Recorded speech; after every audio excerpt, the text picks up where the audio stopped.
Bueno, ante todo, muchas gracias a Do, a José Manuel, a María Piedad y a todos los componentes por haber contado conmigo para estar aquí entre vosotros y poder hablaros un poco del mundo de las psicofonías y del por qué y del cómo forman parte de nuestro entorno y de nuestro mundo, ¿no?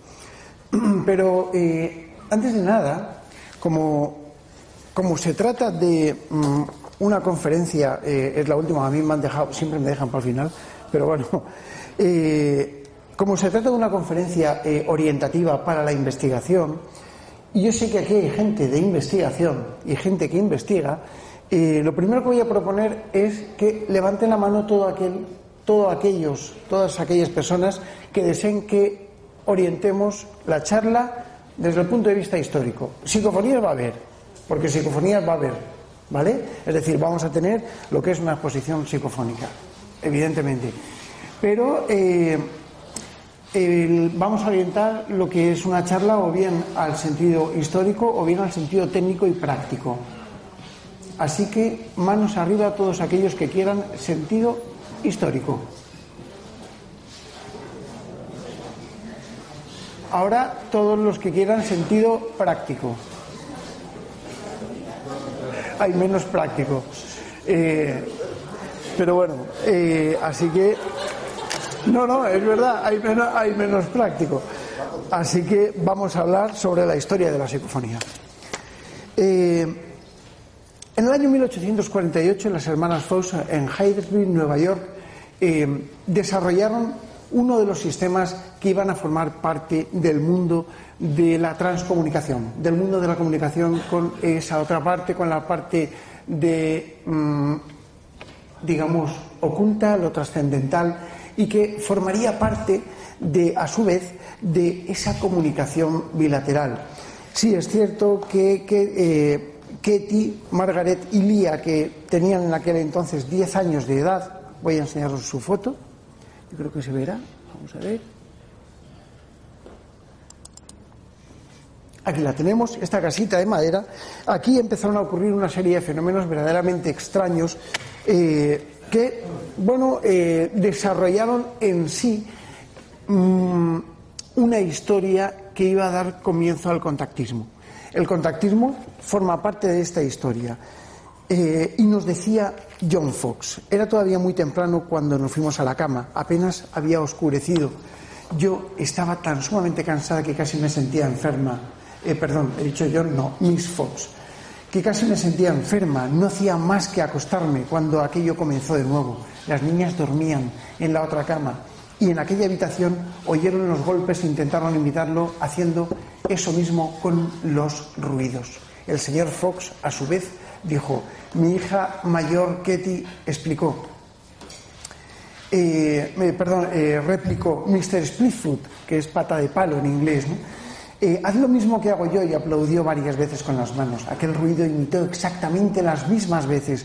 Cuando ella paró, el ruido también lo hizo. En aquel instante se me ocurrió hacer una prueba. Pedí al golpeador que me dijera con golpes la edad de mis hijas. De inmediato escuchamos los golpes exactos de las edades de mis 3 hijas, incluso con una pausa entre medio, para poder diferenciar la de una y la de otra.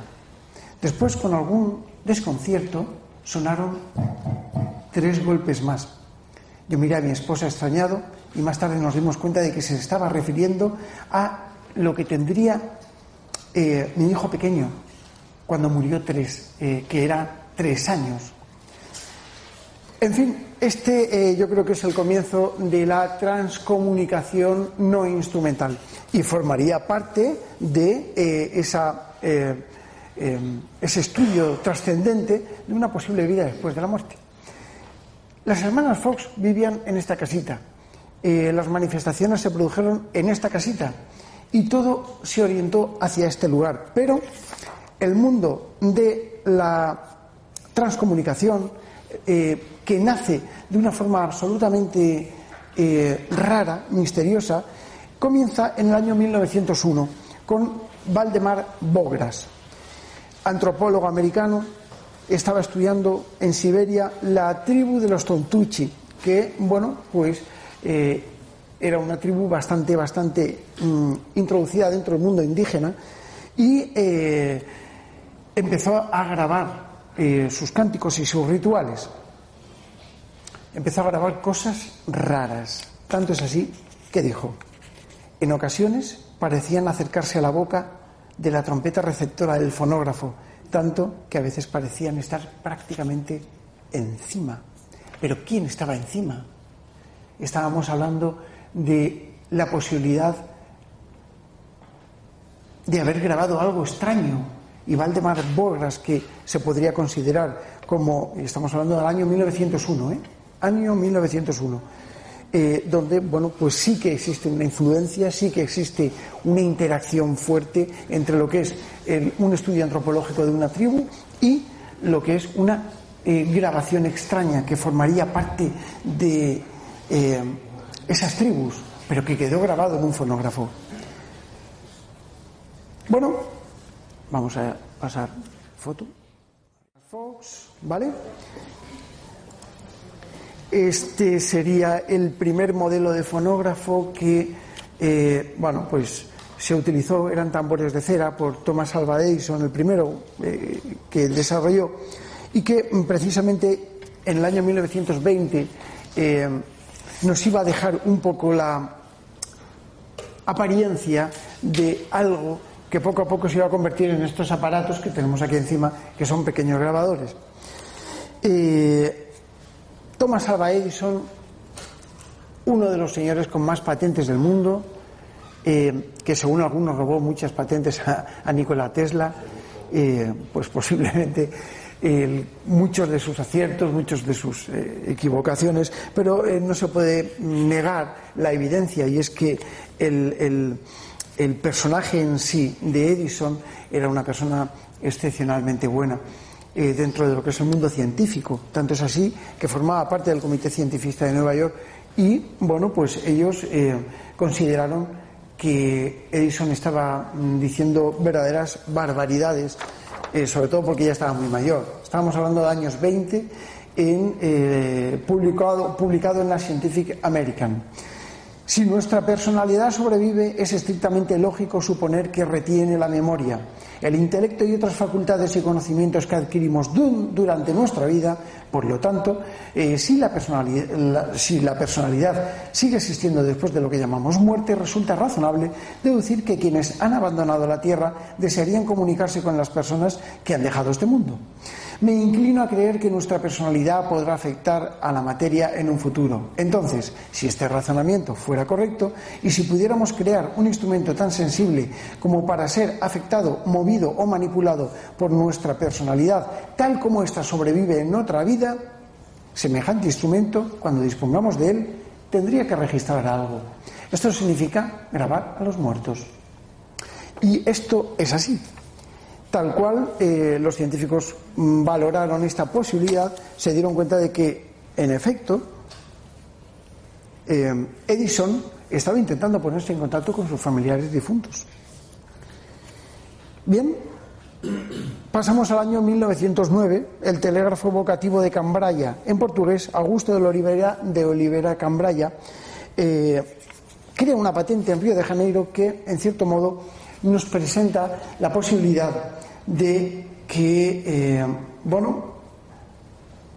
era un aparato, como él lo definía en la definición de su propia patente, decía que era un aparato que servía para la transmisión de la correspondencia universal entre los espíritus iluminados, y serviría para conocer la falange de los espíritus, la correspondencia para el engrandecimiento moral y espiritual del planeta Tierra. Nada más y nada menos.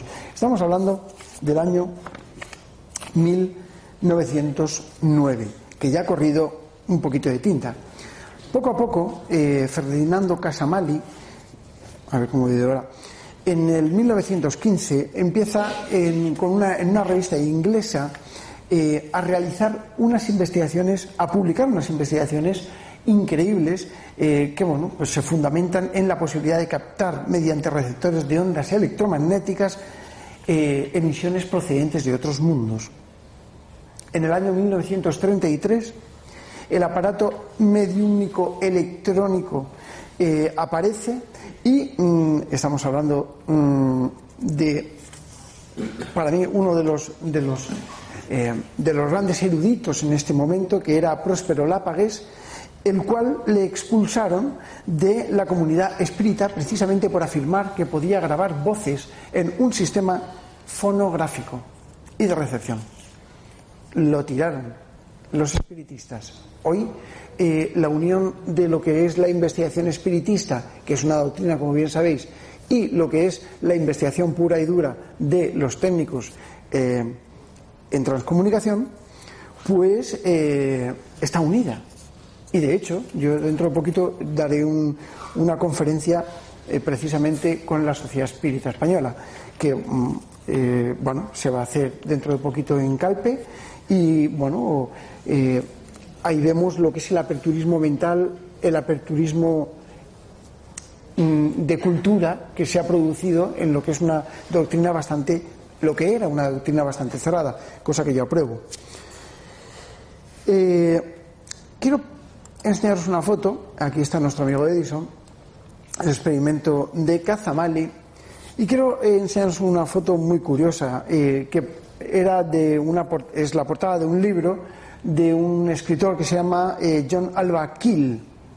No sé si os suena Operación Caballo de Troya, posiblemente de Juanjo, de nuestro querido amigo Juanjo Benítez, pero que data del año 1970. No significa que Juanjo copiase esto, es evidente. Es que sencillamente, hubo una serie de coincidencias, porque un caballo de Troya es un caballo de Troya, pero nada más. Un libro, los dos tratan sobre ufología, pero ni mucho menos tiene que ver. Pero os lo he sacado por una cosa muy interesante que se produjo precisamente por este hombre y que lo narra en este libro. Esto cuenta lo siguiente: en 1934 los suecos se comunicaban con los noruegos y captaron mensajes y comunicados extraños. Estoy resumiéndolo mucho. Captaron voces electrónicas sobre el universo, un evento que se repetía en 1942 durante toda la Segunda Guerra Mundial. Esto hizo que se crease precisamente un extracto o quizá se potenciase la Segunda Guerra Mundial en Inglaterra.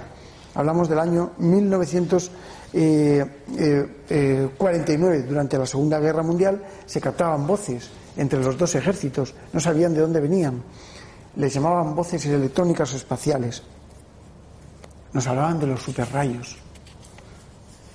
Luego apareció John Otto, que para mí fue un personaje extraordinario, increíble.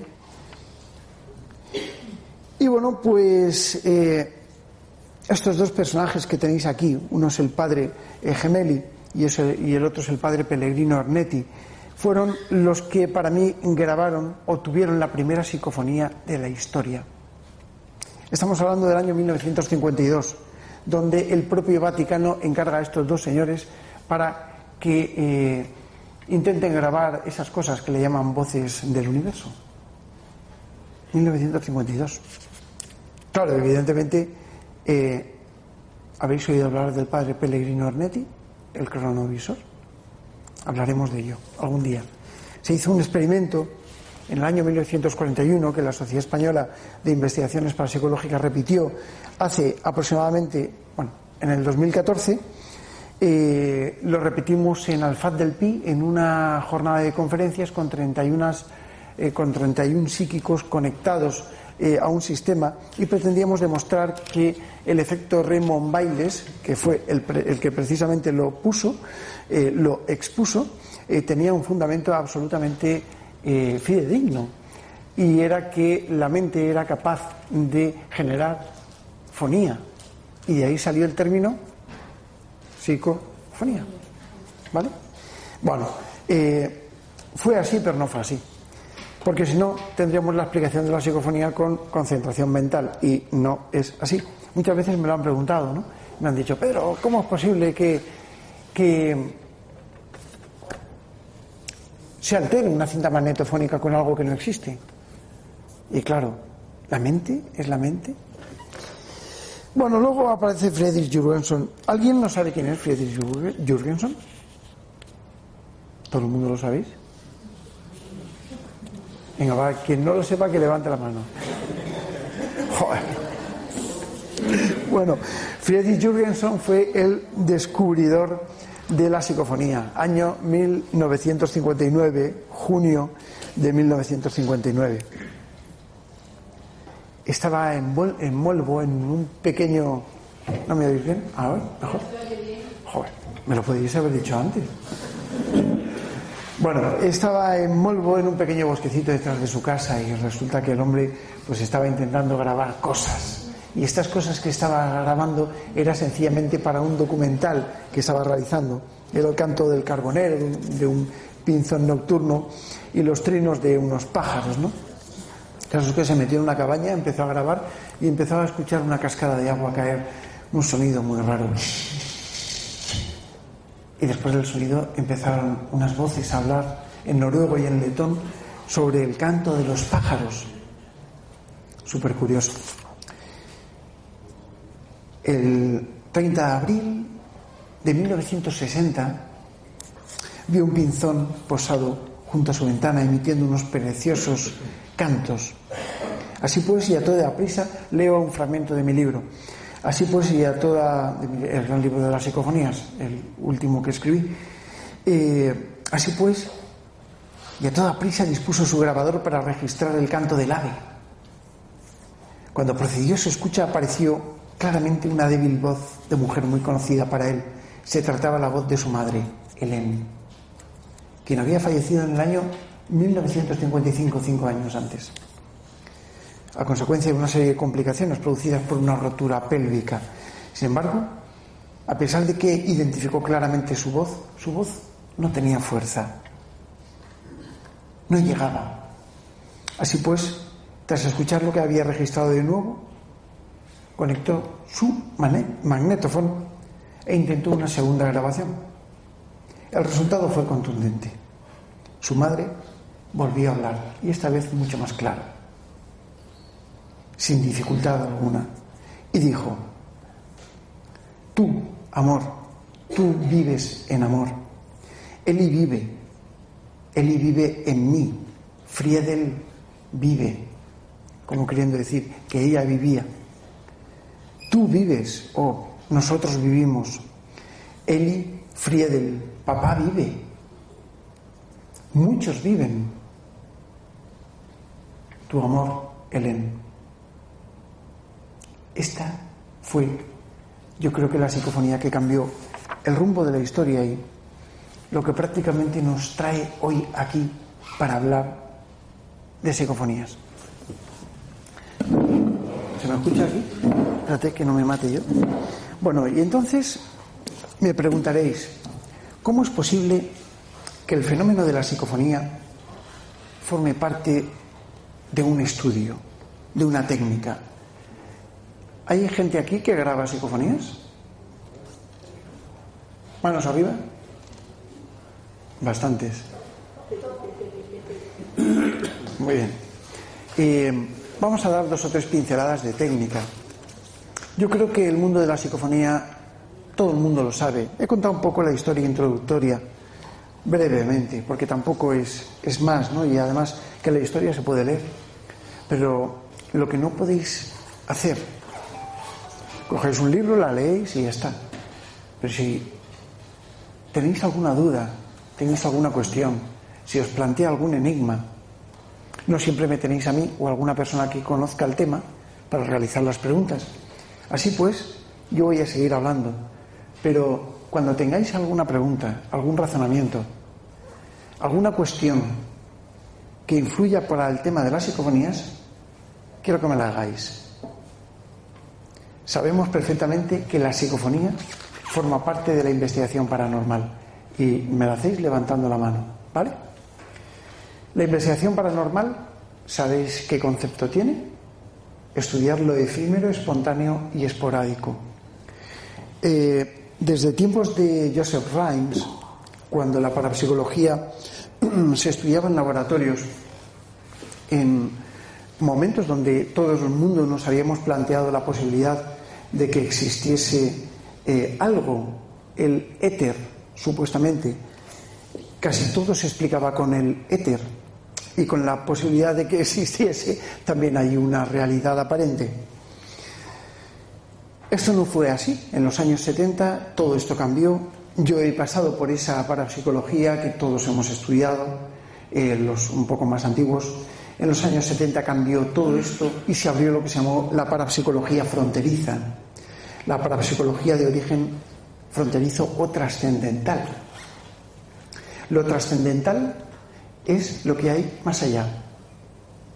No existe efecto sin causa. Si tenemos el efecto pero no tenemos la causa, ¿dónde está la causa? ¿Dónde está? A ver, tú que levanta la mano. ¿Dónde está la causa?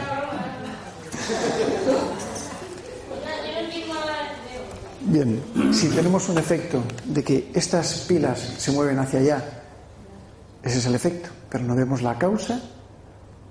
El principio ontológico nos hace pensar que la causa no se encuentra en nuestro plano dimensional. Y esto es así. Yo esto lo aprendí de un gran maestro, de un buen amigo, que era el profesor Germán de Argumosa, y que efectivamente yo creo que se puede aplicar a todo el principio. Pero ¿tan sencillo es creer que existen otras dimensiones, además de estas? Todos estamos sentados aquí. Tú estás sentada ahí, pero a lo mejor mañana no estás sentada ahí. ¿Qué habrá de ti ahí, en esa butaca? ¿O de ti? Vale, la energía se puede desvanecer. O se puede quedar. O se puede quedar. ¿Sabes por qué no lo sabemos? Porque forma parte de la utopía de una posible nueva dimensión. Y esto es el tiempo. Si nosotros tenemos una representación espacial de cualquier objeto, sabemos que necesitamos un eje de coordenadas para poder representarlo. X, Y y Z, alto, ancho y profundo. Cuando nosotros representamos un objeto como este micrófono, tiene una representación espacial. Pero ¿qué es lo que ocurre cuando tú ya no estás ahí, en esa silla? ¿Es lo mismo esta silla hoy que mañana a las 3:30 de la tarde? No. Porque ya no estoy yo sentado. Bueno, ahora no estoy sentado, pero... Entonces, ¿qué habrá ocurrido? Nuestra esencia primaria habrá quedado aquí. Formará parte de un momento. Y ese momento es el momento más verdaderamente increíble que tiene la naturaleza, que es conservar la esencia de la energía. Podríamos llamarlo así. Entonces, ¿hablamos de una dimensión paralela? ¿Hablamos de otra dimensión? Es muy posible que existan otras dimensiones. Stephen Hawking, que hace poquito que ha fallecido, y otros grandes eruditos, teóricos, cuánticos, saben perfectamente que hasta 12 dimensiones pueden existir en nuestro plano, donde supuestamente existen 3 dimensiones. La primera cuarta dimensión que quiero que planteéis en vuestra mente es el tiempo. Y es obvio. Esta silla no es lo mismo ahora que dentro de 5 minutos. Esta sala no es lo mismo ahora que mañana.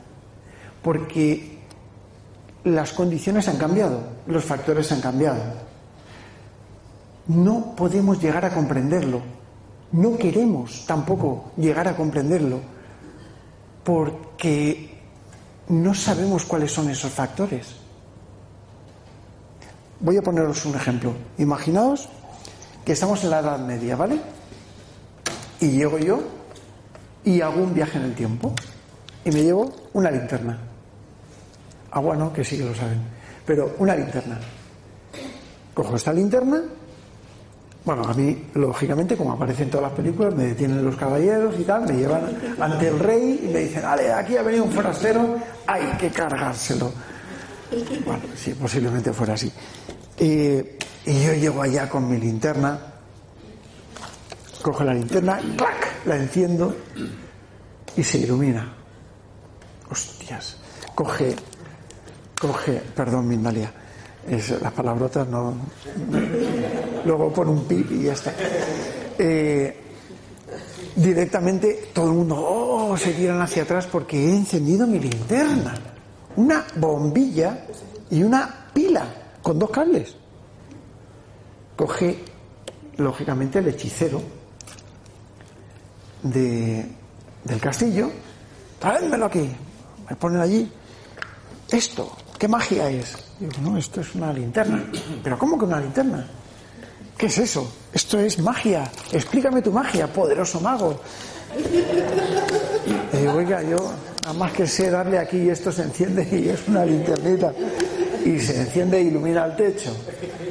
Bueno, ¿cómo narices le voy a explicar yo a este buen hombre de ciencia de ese momento, que seguro que lo era, que se trata de una pila y una bombilla? Yo sí que sé lo que es, pero él no sabe lo que es. Y es por eso por lo que no podemos llegar a comprender la existencia de otra dimensión. Este es el porqué. Este es el porqué grabamos psicofonías. La materia ni se crea, la energía ni se crea ni se destruye, solamente se transforma. Esto es obvio. Es el primer principio de conservación y tenemos que tomarlo así como un fundamento, una ley, y que va hasta el fin de los tiempos, posiblemente. No sé, hasta que se demuestre lo contrario, ¿no? La ciencia siempre está abierta a que se demuestre lo contrario.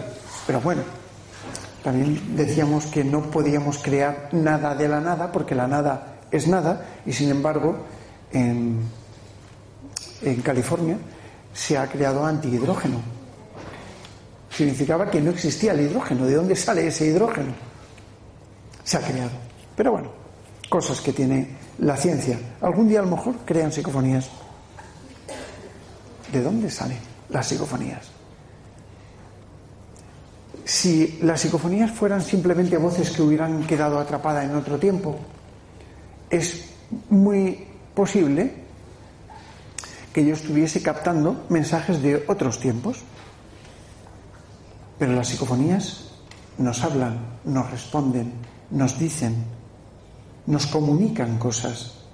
Y es obvio pensar que cuando esto ocurre es porque existe un diálogo, una interacción. ¿Existe una vida después de la muerte? Porque ellos se identifican como difuntos. Ahora vamos a escuchar unas psicofonías que, bueno, nos dicen que son difuntos. ¿Cómo es posible esto? ¿Quién se atreve a negarlo? Nadie. No podemos afirmarlo. Yo no puedo afirmarlo. Llevo 30 y tantos años investigando el fenómeno y no puedo afirmar que realmente sean difuntos. Dejo ahí la puerta abierta. Pero tampoco nadie puede negarlo. Y lo dijo Carl Sagan, la ausencia de pruebas no prueba la ausencia. Con lo cual, ergo, posiblemente exista otra vida y que nos hablen. Y eso serían las psicofonías. Es tan sencillo como eso. Pero es a la vez tan complicado como para decir, vale, ¿de dónde sale un sonido que no tiene garganta? Lo que escucháis muchas veces, y esto es un poquito complicado de entender, ¿vale? Pero lo que vosotros escucháis con las psicofonías, cuando escuchéis una psicofonía en la que exista un golpe de glotis, no es psicofonía, es un error, porque la glotis es humana. Podemos desecharlo. Cuando vosotros escuchéis una psicofonía, escuchad, ¿eh? Hola. ¿Escucháis el eco? Hola. Hola. Hola. Bien, el eco de una voz es el eco de una voz. La frecuencia normalizada de una voz, la frecuencia en la que cabalga una voz humana, es fácilmente identificable.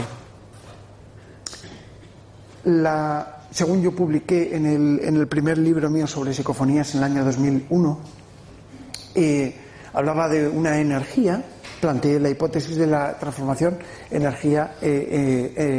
energía energético o de la teoría energético-sonora. Esa transformación, ese vínculo que lo unía, lo descubrí y os voy a contar cómo. Había un señor que violaba en Alicante, un violador, un energúmeno, y entonces le llamaban el violador del castillo.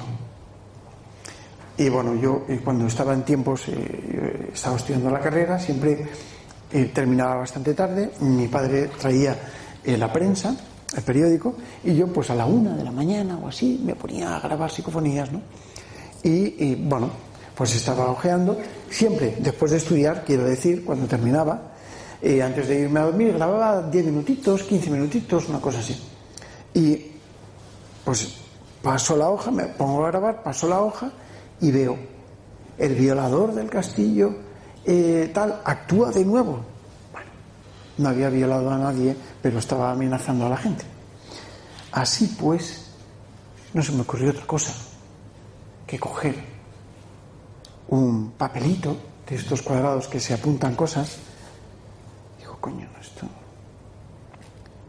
Miro hacia mi grabador, había silencio. En mi casa todos dormían, yo vivía en casa de mis padres. Y empecé a arrugarlo con la mano. Voy a ver si tengo algún papelito y os puedo emular. Bueno, este no lo voy a arrugar mucho, pero escuchad. Y esto que esté muy, muy gordo. Espérate, muy gordo. Dame una hoja. Un papelito. Ahí está. José me da una hoja. Fijaos.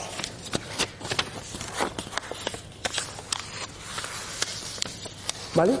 Imaginaos que el papelito es más chiquitín, no es más. Pero ese sonido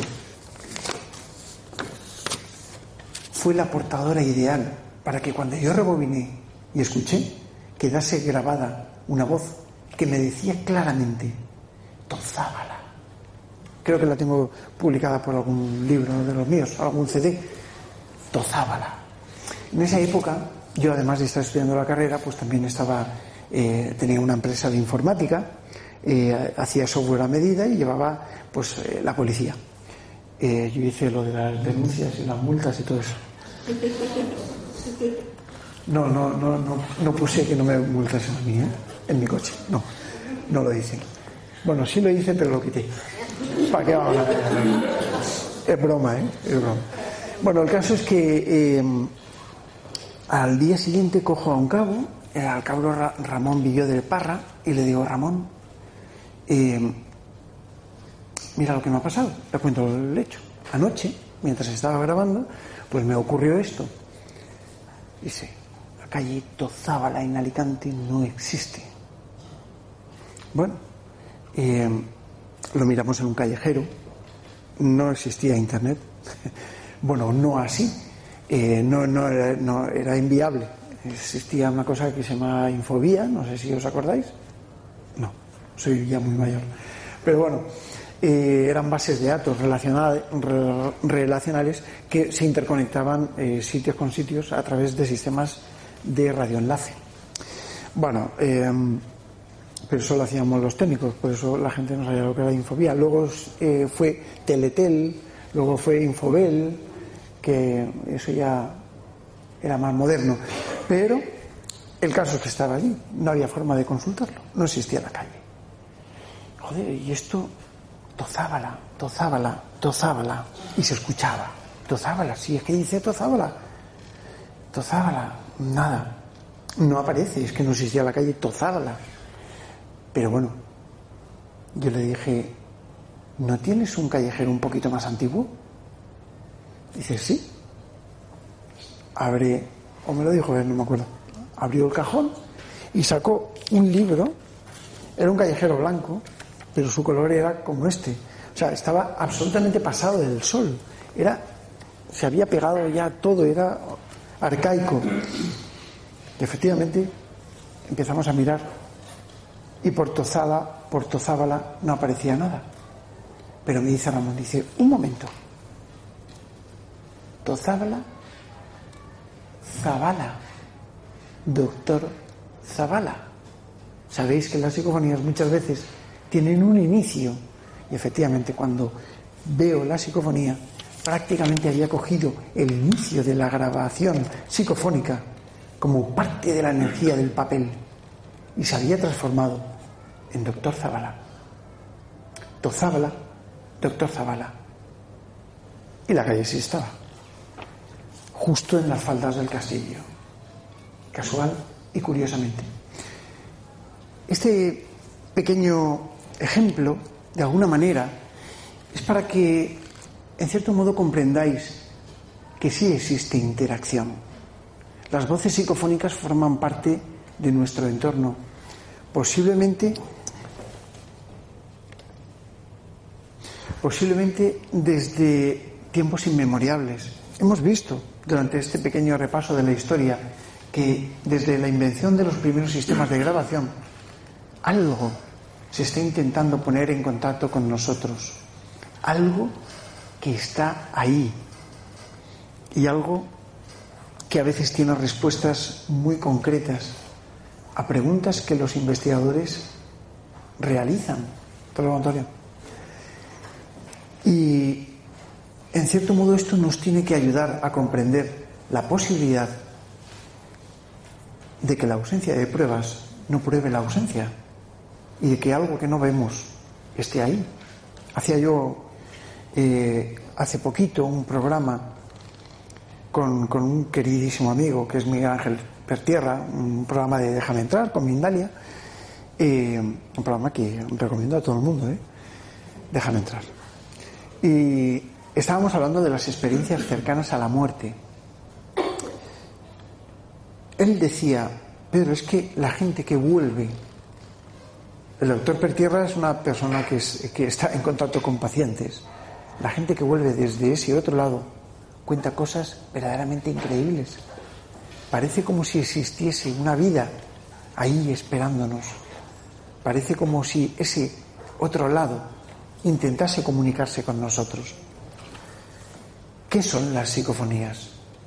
¿Son acaso una pincelada desde ese otro lado que nos muestra la existencia de algo?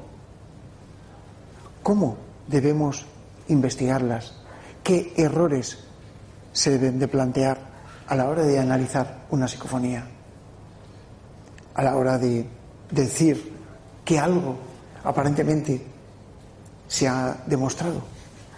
Sí, bueno, yo soy de la vieja escuela y esta mañana se ha hablado del método de investigación y tal. Con respecto a la psicofonía, soy partidario, siguiendo los cánones antiguos, de que cuando se tiene una psicofonía, a la hora de escucharlo, para que no nos influyamos unos con otros, es bueno, pienso, escuchar la psicofonía, sin decir, vaya a escuchar esto, puesto que ya estamos predisponiendo a que vaya a escuchar eso, que puede que sea, pero no es algo similar y no es lo que en ese momento... Tienes toda la razón. Claro que sí. Es muy importante que tengamos en cuenta dos cosas. Primero, que yo me he pasado... ¿Tú cuántas psicofonías has escuchado en tu vida? Tú. A ver, dime... Pues simplemente porque yo antes me grababa en vídeo, videoprograma. Casualmente hice un vídeo del agua, cómo el agua fluía, cómo tenía que ver los estados mentales del ser humano, en la espiritualidad, en la parte también negativa del ser humano, y resulta de que se escuchaba el agua. Una cosa, qué interesante. Cuando la agua no se escuchaba. Bueno, luego hablaremos de eso. Me he ido porque como yo soy renacentista... Es la que más tengo yo. Yo soy renacentista total, así que todo me gusta, y eso me gusta. Ya luego me dices, pero bueno, vamos a volver un poco para responder. El tema de la psicofonía, lo que quiero decir es que yo he escuchado miles de psicofonías. Bueno, pues no sé, si tengo aproximadamente unas 70 y tantas mil grabaciones, pues son muchas horas. No sé cuántos kilómetros de cinta habremos corrido, de cinta magnetofónica que ya no existe. Bueno, posiblemente ir a la luna, volver, ir al sol, volver, ir a la luna otra vez y así varias veces, ¿no? Pero bueno, quiero decir, porque antiguamente he escuchado mucho. Al igual que, por ejemplo, pues Antonio, por ejemplo, por decir alguno, o cualquier compañero, o José, han trabajado con el tema psicofónico durante muchísimos años. Saben perfectamente escuchar psicofonías. Pero, ¿hay alguien que no haya grabado alguna psicofonía? Por ejemplo, usted. Claro, ahí tenemos algunos ejemplos. Pero ¿cómo van a saber ustedes escuchar psicofonías? A mí es lo que más me costó. Os lo voy a decir textualmente. Cuando yo empecé a grabar psicofonías, yo no hacía más que cagarme en la leche, porque no hacía... Y yo, si esto tiene que funcionar, coño, que sí, que sí, que sí. Nada, ni una voz, ni una voz. ¿Cómo que no? Sí, ha pasado prácticamente a todos, a Sinesio, a Raudí, a Argumosa, a todos. Entonces, claro, tienes que saber escuchar esa tonadilla, tienes que saber escuchar la musicalidad. Las psicofonías no son fáciles de escuchar, y por lo que yo estaba diciendo antes, porque no hay una garganta, no hay un aparato fonador humano. Las psicofonías se forman a partir de ruidos, de energía transformada. Y esa es la hipótesis que yo publiqué en mi libro, de la transformación energético-sonora. Y así es como se genera la voz. Así es como se gesta. Pero cuando no existe un aparato fonador, ¿cómo identificas tú una voz? Yo que hago peritaciones judiciales fonográficas, cuando tengo que, por ejemplo, dictaminar que se trata ante un tribunal, que se trata de la voz de una persona a la que ha hablado, ¿cómo puedo hacerlo yo con una psicofonía? La respuesta es que no puedo. Yo puedo hacerlo con tu voz, porque tengo una dubitada y una indubitada.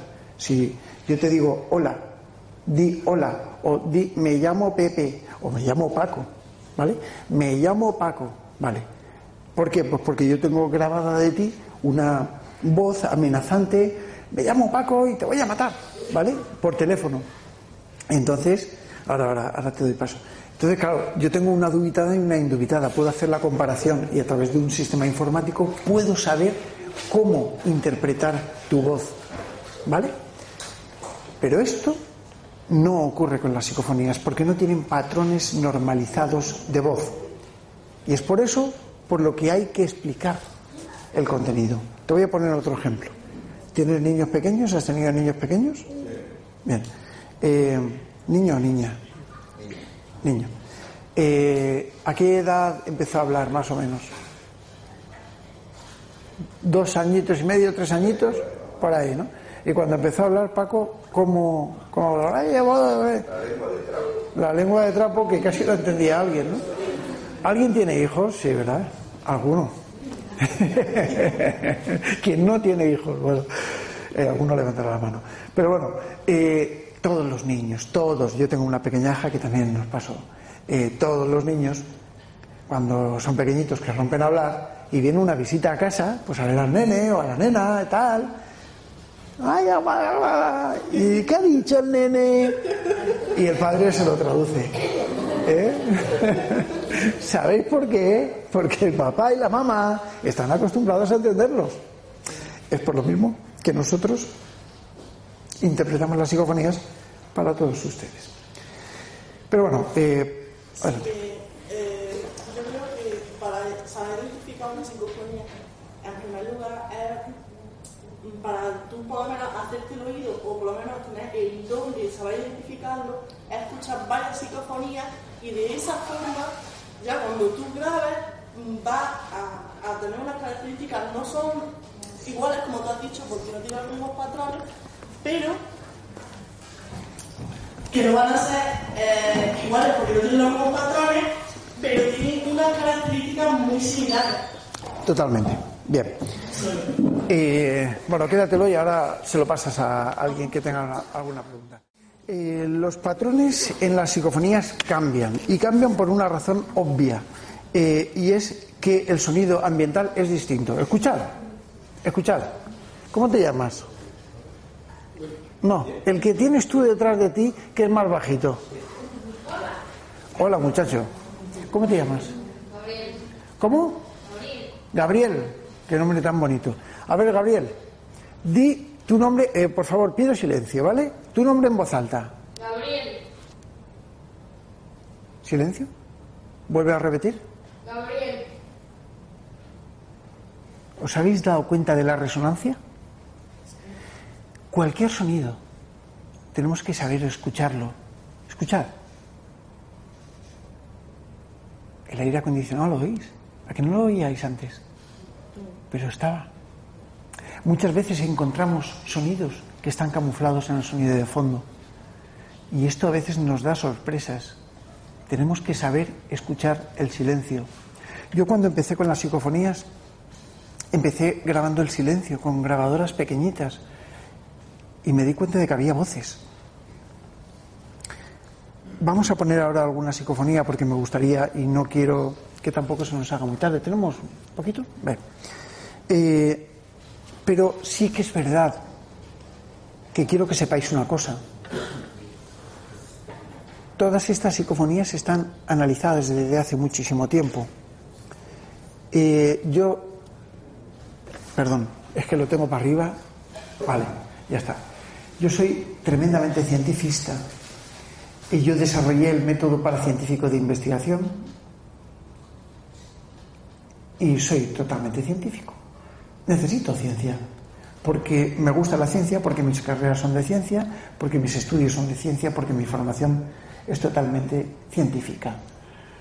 Sin embargo, lo que estamos viendo no es científico. Entonces necesito una excusa para poder creer en esto.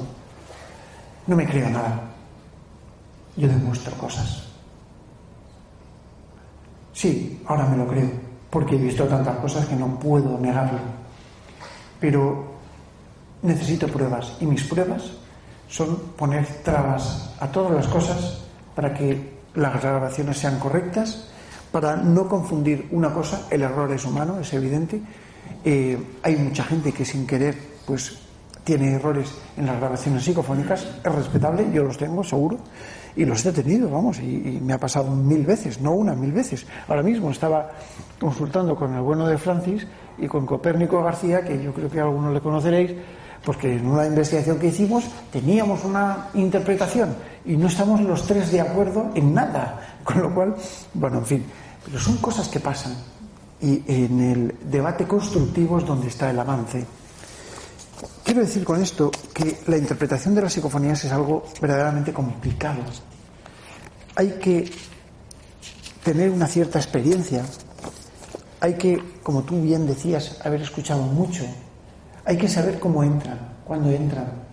Por eso yo ayudo, por eso intento llevar de la mano. ¿Significa que mis psicofonías o las psicofonías que yo ponga se escuchen mejor o peor? Pues no. Porque tengo algunas que se escuchan soberanamente bien, de hecho algunas me da hasta vergüenza ponerlas, bueno, vergüenza no, preocupación, porque la gente puede, y yo sé que están perfectamente y técnicamente correctas grabadas, pero la gente puede llegar a pensar, bueno, esto se parece mucho a una voz. Bueno, pues sí, a veces hay, muy pocas. Es que depende del tipo de psicofonía, que son más semejantes como más claras, otras que son menos claras. Hay mucha tipología. Yo describo la tipología de las psicofonías dependiendo de la forma, como se hayan obtenido, el contenido que tengan y la claridad que tengan, ¿no? Pero su coherencia. Pero sí que es cierto que hay psicofonías más claras y otras menos claras. Ahora vamos a escuchar alguna. Algunas son claras, otras menos claras, pero de lo que no hay duda es que todas las psicofonías que vamos a escuchar han sido analizadas y han tenido un grandísimo filtro para considerarse como tal psicofonía. Yo, vamos a ver,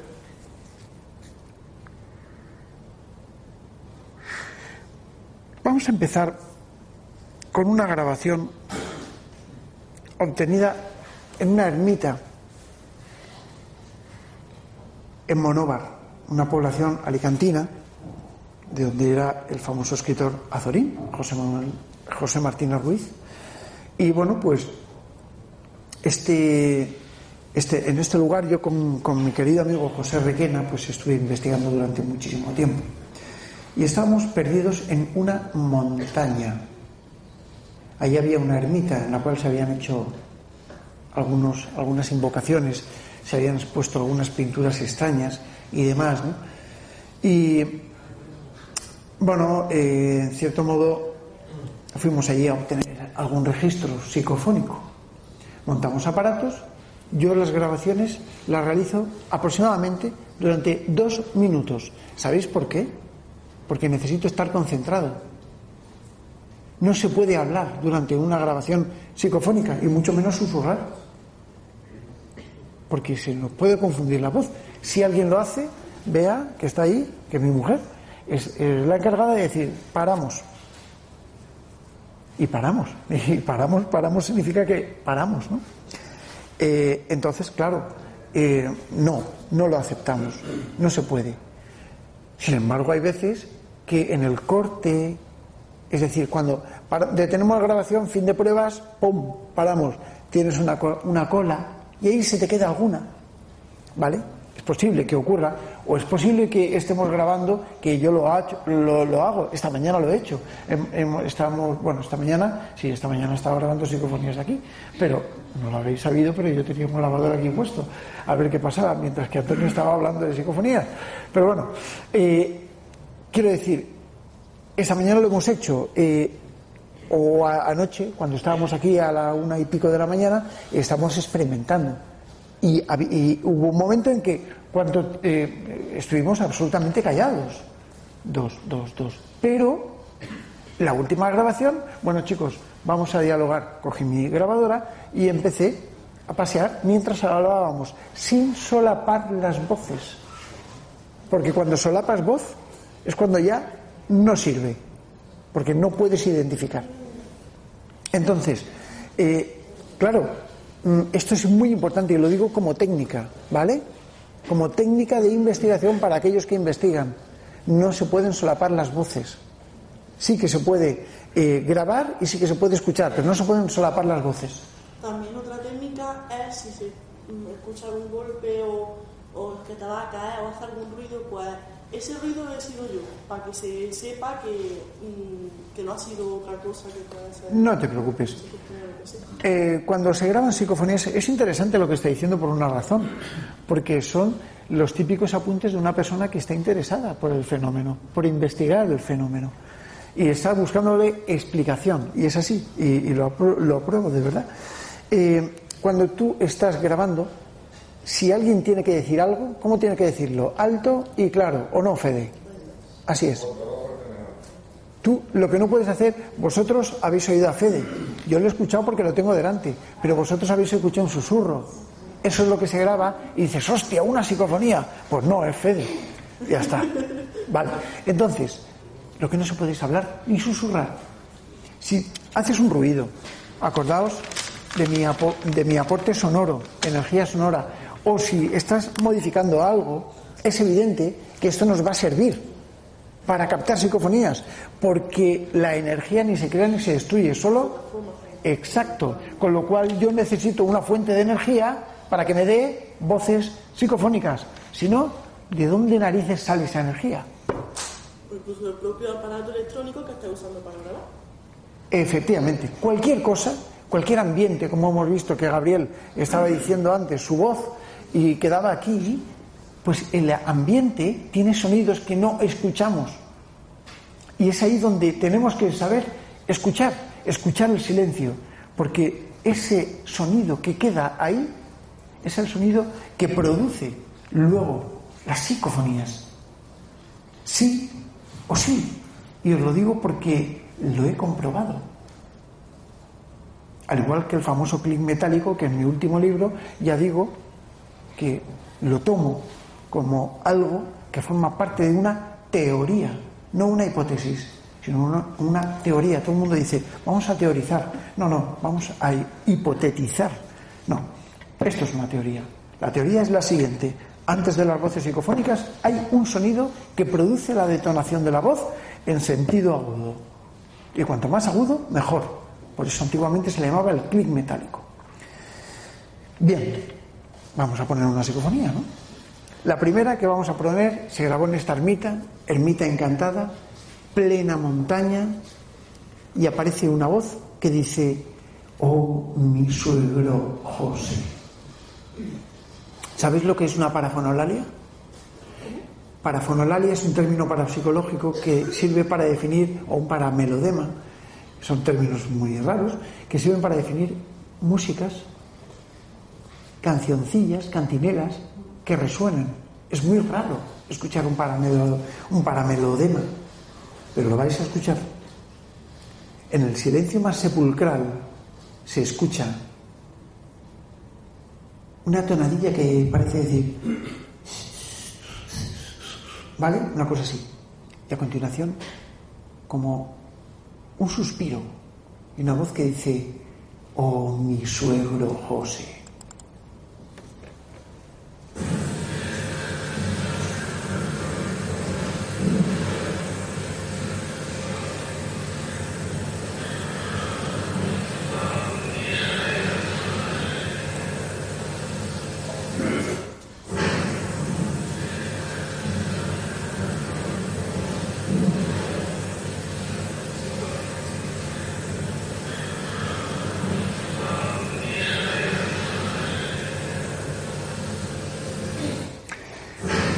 Bueno, yo creo que con 2 veces ya la tenemos. Oh, mi suegro José.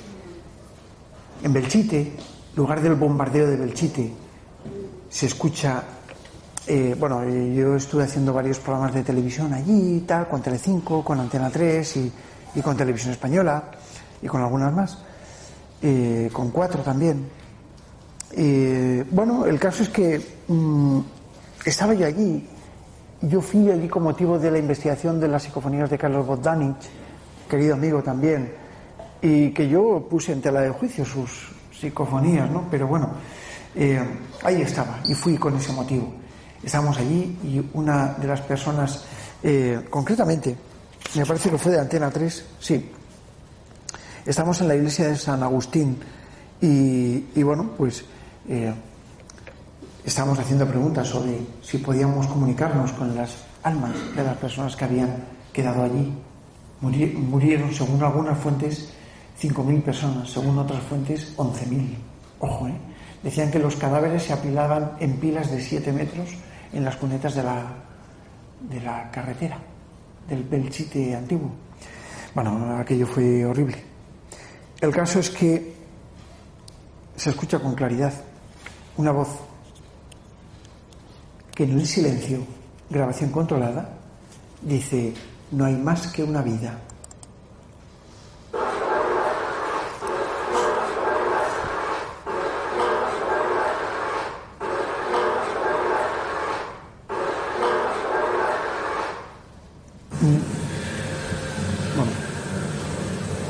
Las va acumulando, espero yo que... No hay más que una vida. Claro, esto tenemos que también saber interpretarlo.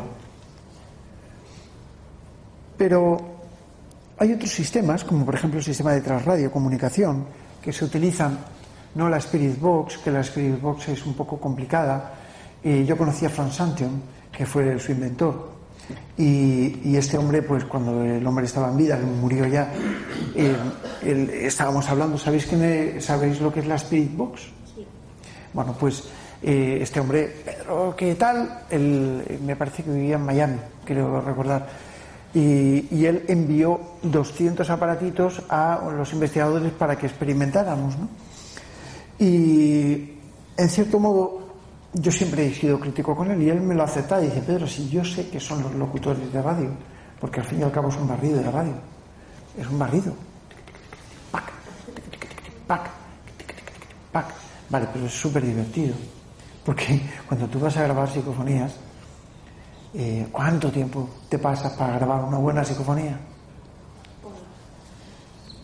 Horas y días. Yo me fui con Bea, estuvimos haciendo la ruta de Jack el Destripador, y estuve 10 días en Inglaterra perdido por todo Whitechapel, buscando, y no pude grabar psicofonías buenas. Bueno, sí, alguna tengo y además creo que la tengo aquí, pero no me salió como yo quise. ¿Qué pasa? ¿Qué pasa si te largas? Sí, yo he estado grabando psicofonías en muchos sitios, pero muchas veces no salen. Y a lo mejor estás en Amityville y resulta que no grabas psicofonías. O te metes en la Winchester Manor, en la mansión Winchester, y no grabas psicofonías. ¿Qué pasa? Pues eso no es ciencia.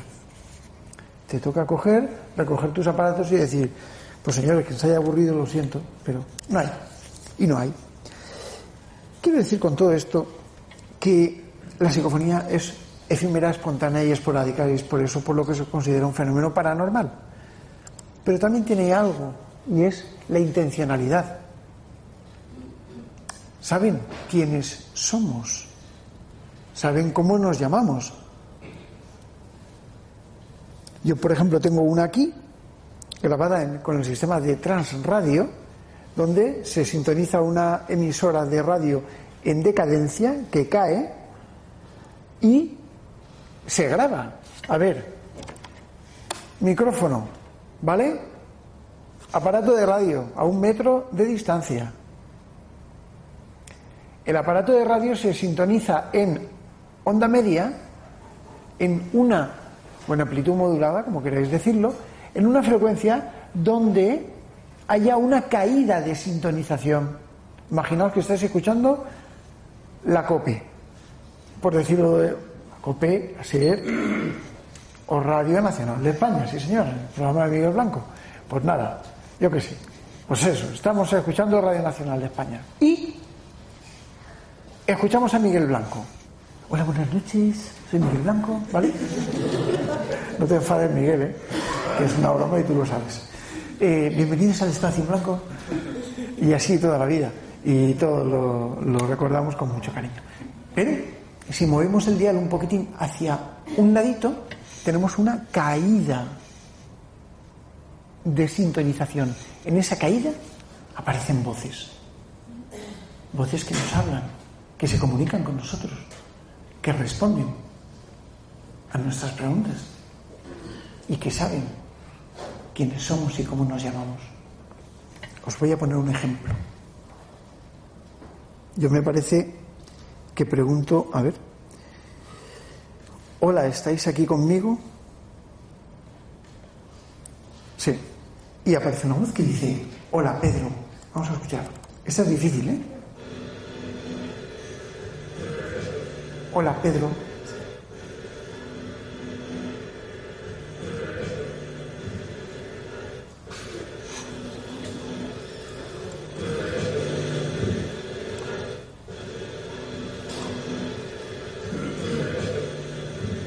Hola, Pedro, como robótica, ¿vale? Típica voz psicofónica. Grabando también con un sistema de transradio, pero con sintetización incorporada, donde una frecuencia se sintetiza para que solo esté eso y no haya nada más. Significa un radio de acción de 1 pulgada, súper controlado. Se graba en un aparato de bobina abierta, y yo escuchando, ¿vale? Y estábamos Bea y yo experimentando. Y en un momento dado aparece una voz que dice libre. Yo la oigo, como sale por el sistema. Yo me quedé asombrado y digo, coño, ¿ha dicho libre? Y entonces digo, a ver, repite si puedes oírnos. Y la misma voz, y digo la misma porque es muy importante, dice, ok,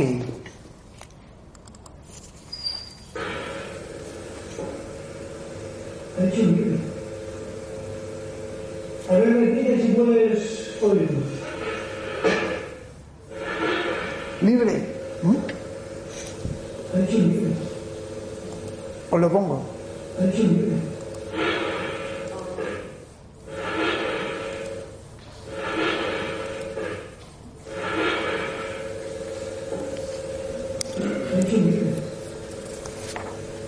A ver, repite si puedes oírnos.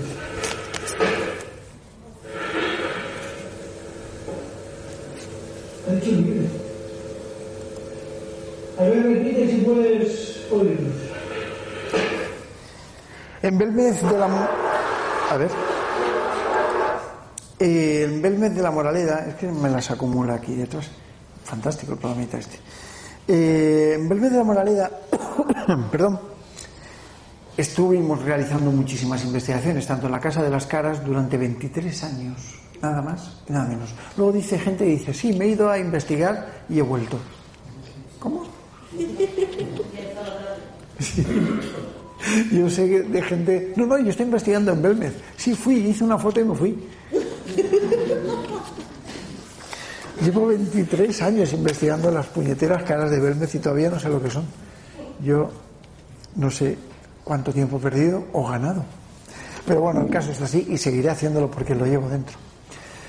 Belmez de la Moraleda, un sitio apasionante, un pueblo queridísimo, un fenómeno acojonante. Para mí el mejor fenómeno, el más importante de todos los tiempos. Y pasa por encima y pasa por delante de todo lo habido y por haber. Bueno, estuvimos en la casa en la calle Cervantes, donde nació María Gómez Cámara. El propietario de esa casa se llamaba Antonio, que era el hermano de María. Y estamos ahí los investigadores de la SEI. Desarrollamos un protocolo de investigación impresionante. Teníamos incluso hasta siembra de hongos para ver si las caras podían ser cadenas de hongos. Fue algo alucinante. Estamos allí trabajando y de repente, en un momento dado, en un momento de la investigación, aparece una voz extraña en la cinta que no corresponde a ninguno de nosotros. Y dice tal cual: el coche de Antonio viene. Tal cual. Y ahora os la voy a poner.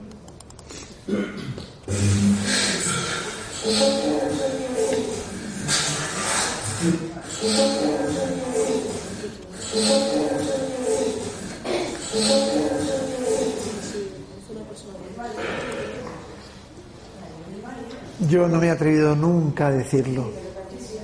Si vosotros la habéis escuchado, ¿queréis que la vuelva a poner? Voy a volverla a poner. Todo el mundo que haya conocido a María, yo por respeto nunca identifico las voces, pero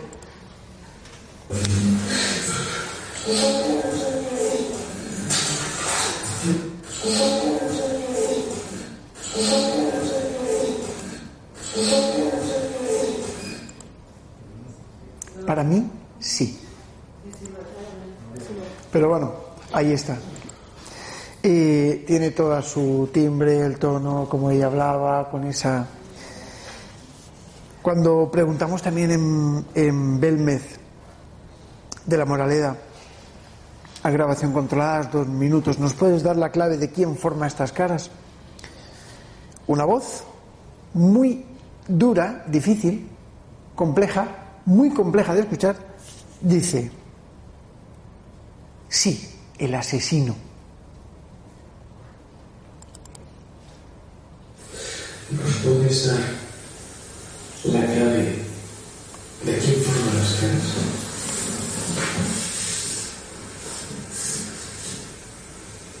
¿Vale? Difícil. Ruido de fondo. Sí, el asesino.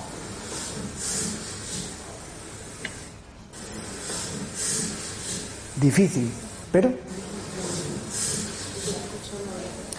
Vale.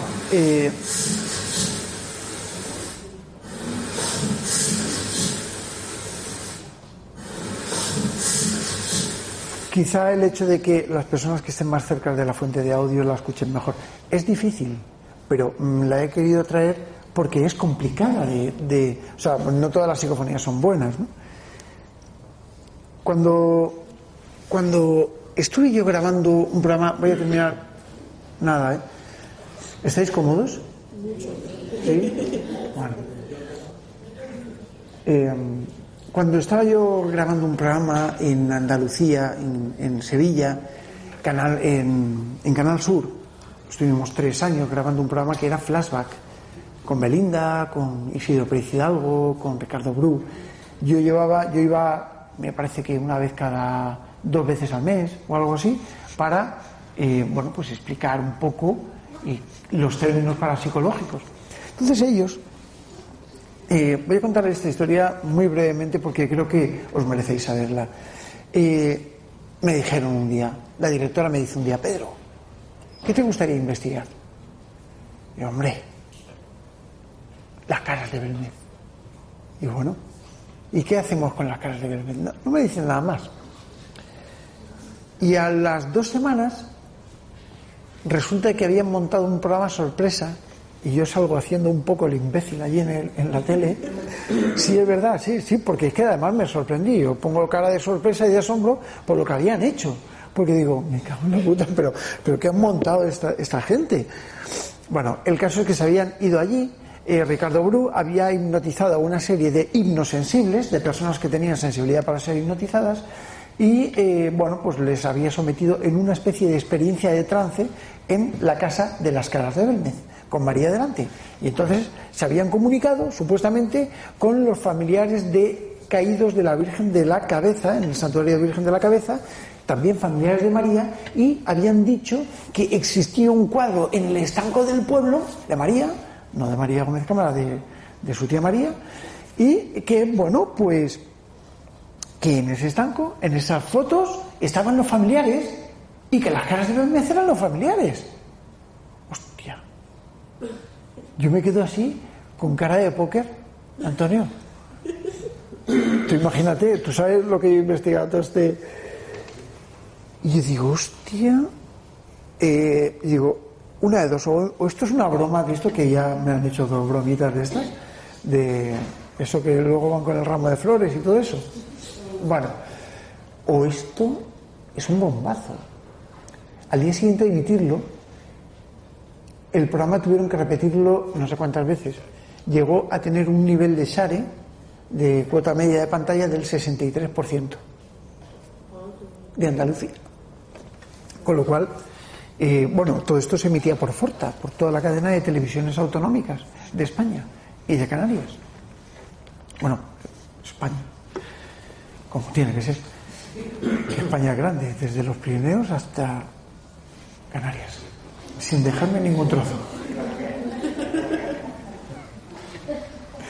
Bueno, el caso es que allá que se emite aquello, Luis Mariano Fernández, Pedro, al día siguiente, ¿pero qué narices es eso? Yo qué sé, Luis, esto es Luis Mariano Fernández, querido amigo, gran presentador de televisión y un colega de investigación.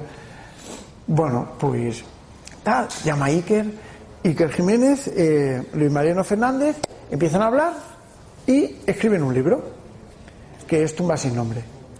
Y anda, pues Tumba sin nombre, tal. Bueno, en fin, yo en principio no estuve muy de acuerdo. Luego hablaron con Ricardo Bru para... En fin, bueno, el caso es que yo digo, esto hay que investigarlo, no se puede escribir un libro tan rápido de algo sin tener fundamento. Y allá que va el tema y salta la palestra. Y salta la palestra y yo tuve que ir a investigar. ¿Dónde me tuve que ir a investigar? Al santuario de la Virgen de la Cabeza. Y allí me llevé a Pedro Fernández, colega, a un cámara, Juanillo y yo. El cámara estaba grabando. ¿Vosotros sabéis el ruidito ese que hacen las camaritas al grabar? Las antiguas, las de ahora ya no hacen nada, ¿no? Pero porque ahora son móviles. Las antiguas se movía un motorcito para la cinta. Claro, yo grabando, y yo como soy muy purista en el sonido, pues bueno, pues se escucha el zzz, y le digo a Juanillo, te voy a pedir que apagues la cámara. Y Juan, sin decir nada, estaba absolutamente acojonado, ¿vale? Hace así, baja la cámara, apaga. Por el ruidito que hacía. Y en ese momento, cuando yo digo, te voy a pedir que apagues la cámara, aparece una voz psicofónica que dice, ¡cuánta puta!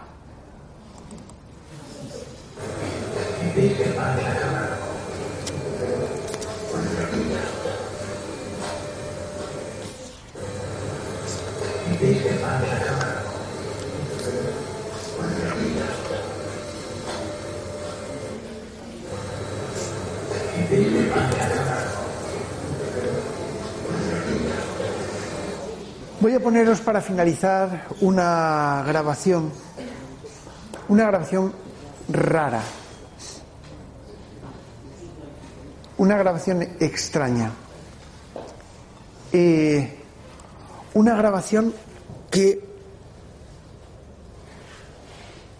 cuando mi padre la escuchó me prohibió grabar en casa. No tiene interpretación, son rugidos de un animal, de una bestia, de algo monstruoso, de un monstruo, de algo que no tiene razón de ser, no tiene razón. Y no sé interpretarlo, pero sí es verdad que esos rugidos poco a poco se transforman en palabras.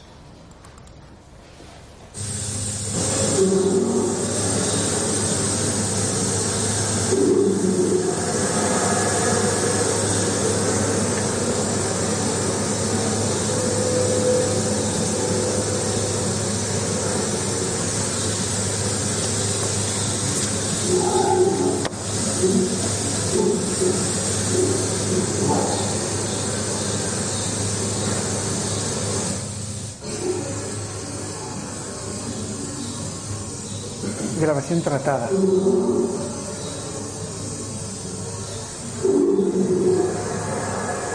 Eso es una moto. ¿Qué pasa?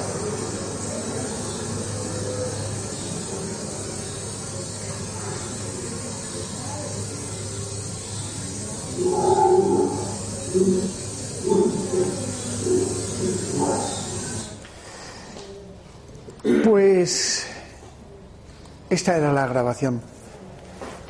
Sinceramente, después de esto,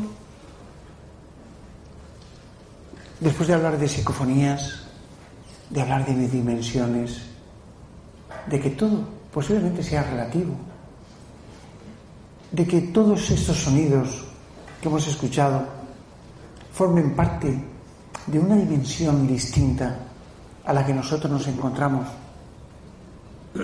¿qué nos debe de hacer pensar? Yo recuerdo un día que entré en mi laboratorio, no la he traído, pero entré en mi laboratorio y para mí es una de las psicofonías que más me impactaron. Puse los aparatos en marcha, eran sobre las 11 de la noche, 11:30, puse todo a grabar y a registrar.